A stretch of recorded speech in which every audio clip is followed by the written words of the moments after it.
Over the past decade, we've seen a shift in cybersecurity being an issue for IT and security teams to now cybersecurity being a responsibility for everyone. It really is a leadership issue that needs to start from the top with the CEO. We saw an example of leadership failure which led to the Equifax data breach.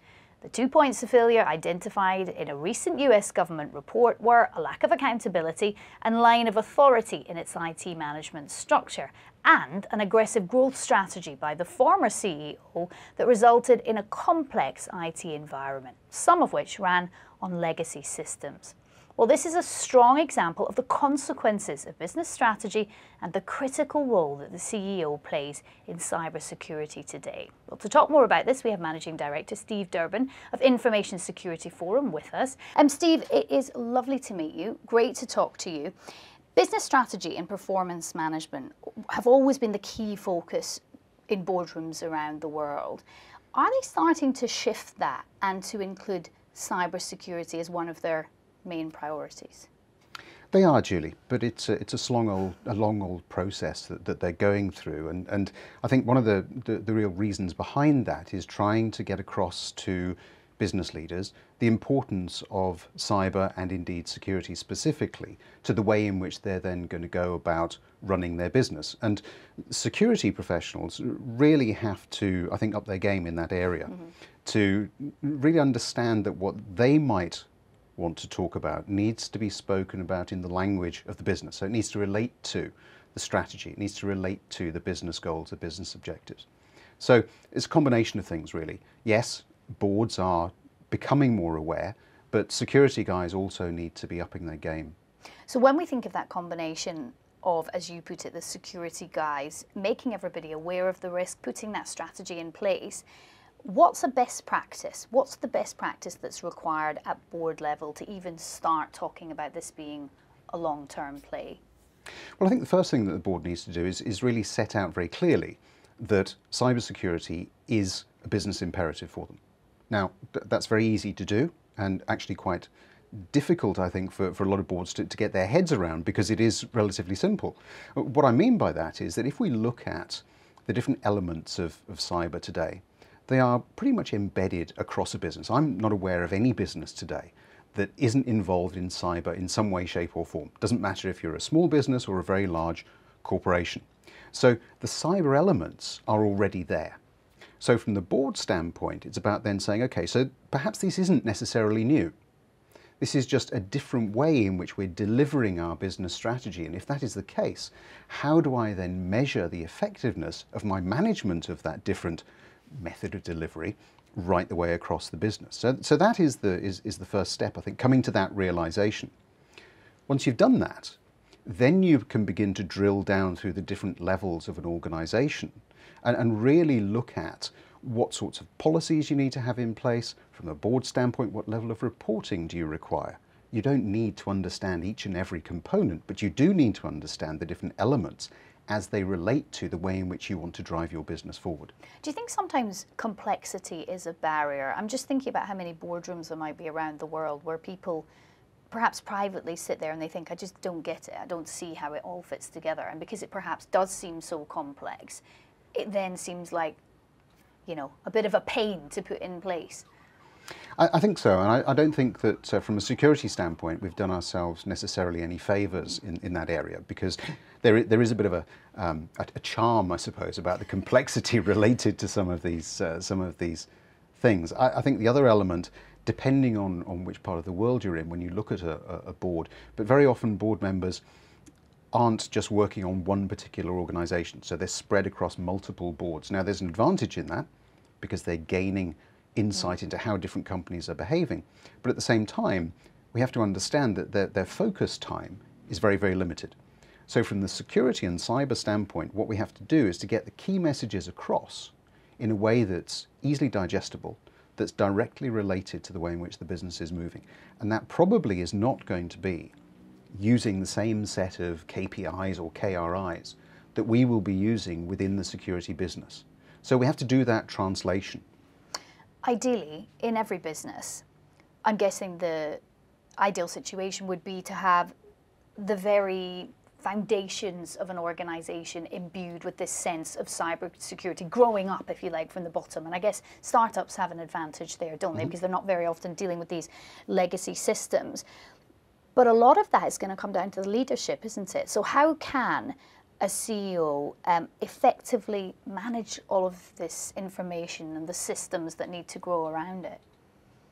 Yeah, it's a really good question. It's one I'm very often asked when I talk to boards. You know, where should we start? How can we start? Because it is, as you rightly point out, very, very complex. We do have a whole range of legacy systems that are out there in most businesses. And the point you made, about Equifax early on, one of the things that was highlighted there was that critical systems were being built on top of legacy systems without perhaps an understanding of some of the intricacies of those, and indeed, it must be said, some of the weaknesses there. So what can a CEO do? Well, I think it is about being very specific, about being very focused. It's about understanding, first of all, and getting the message across that we do have to operate in a cyber resilient environment from an organizational standpoint. That means a recognition that we can't protect everything. And so risk plays a key role in all of this for me, because we have to understand what the risk profile, the risk appetite is of the organization, and that will vary.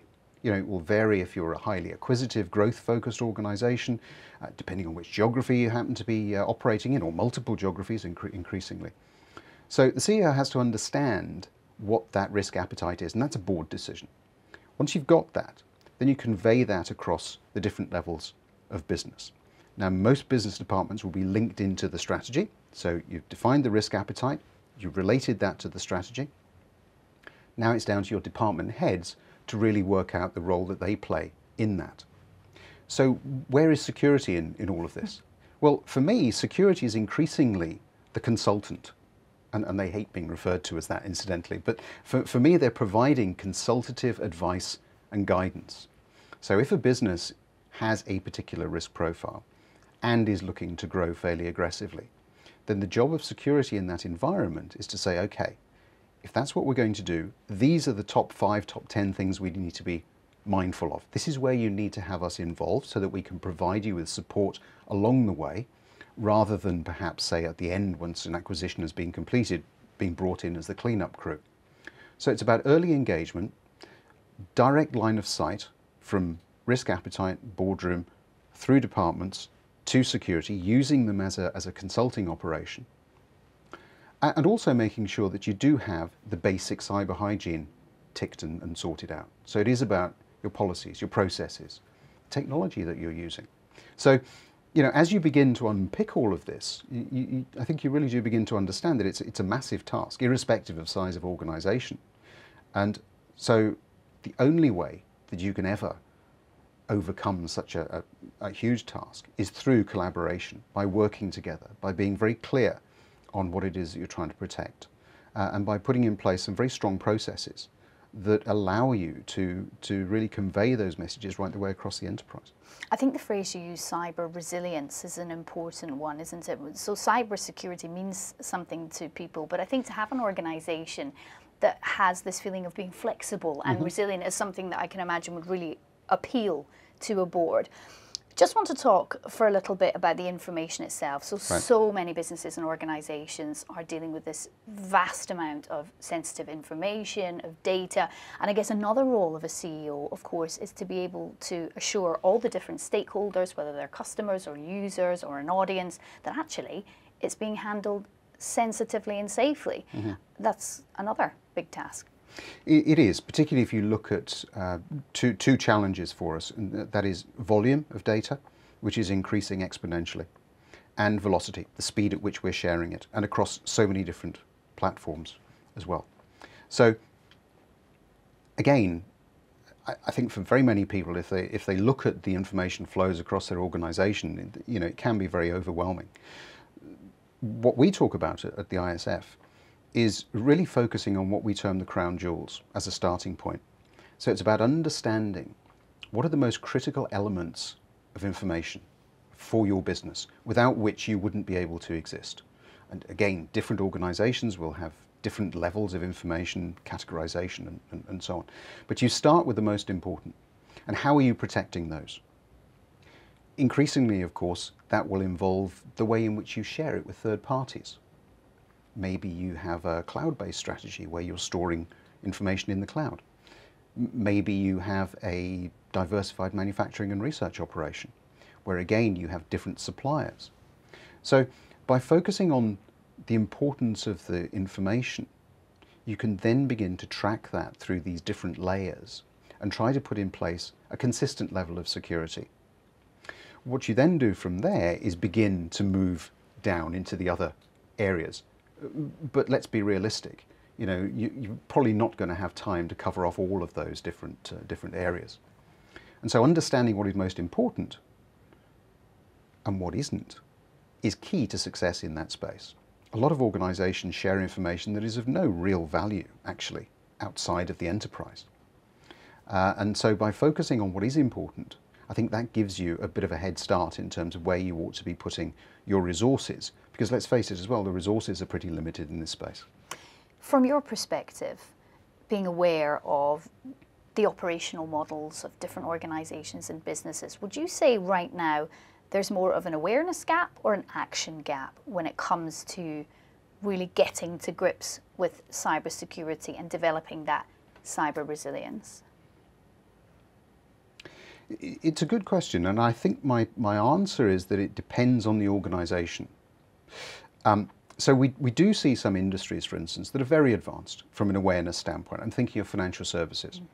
They've been under attack probably for the longest, and so they understand the whole essence of what we've just been talking about.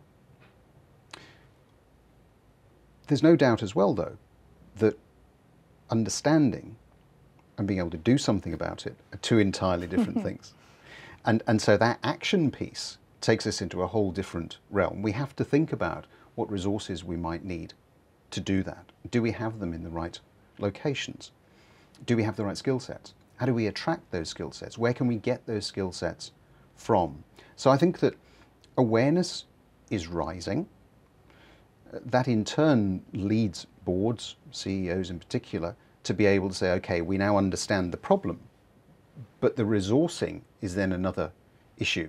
And one of the big challenges we've always faced in this particular space is how do you justify a return on investment? There is no such thing as 100% security. So therefore, you get into the realm of, well, is this discretionary spend? If it is a discretionary spend, that really isn't where you want to be. So again, it's back to the point I was making earlier about relating all of your security initiatives to the business. If you can do that, you will move out of the discretionary spend bucket into the compulsory spend bucket. That's really where everybody wants to be, because now you have access to the resources that are required in order to drive forward the business strategy. And so that's a discussion as well, I think, that a lot of security professionals need to get into so that they understand, you know, what we absolutely must need to do and those things that perhaps can wait. I'm imagining from the point of view of a CEO who might be listening to this, they're thinking, fantastic, my to-do list just got 250 bits longer, but also an acknowledgement that they are going to need a team to report to them. And that team are going to need to know what to report, and as you point out, what the priorities are. So how does a team go about reporting the right information that can, you know, help that cyber resilience to the CEO, to the board, so that they can be agile?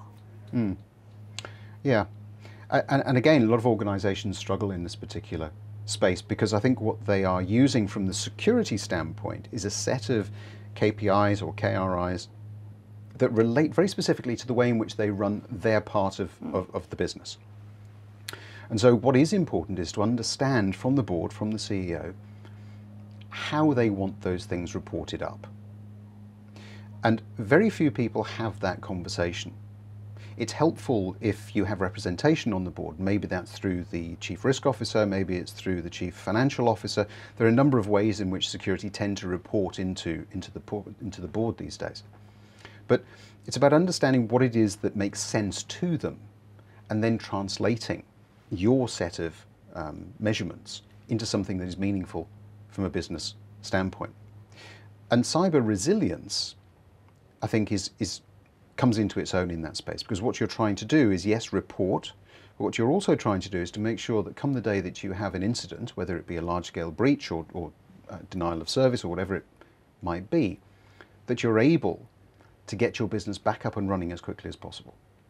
That you're able to stand in front of your shareholders or stakeholders, employees, and justify the actions that you took. And all of that has to get put into these reporting metrics for the board, so that the board has the confidence that actually we're doing everything that is reasonable to prevent some of these things happening. But when they do happen, we know how to put them right. So that's the goal, Steve. It's been fascinating to talk to you. Thank you very much for joining me. I really appreciate your time. Steve Durbin, Managing Director of the Information Security Forum. Steve, thank you. Thanks very much.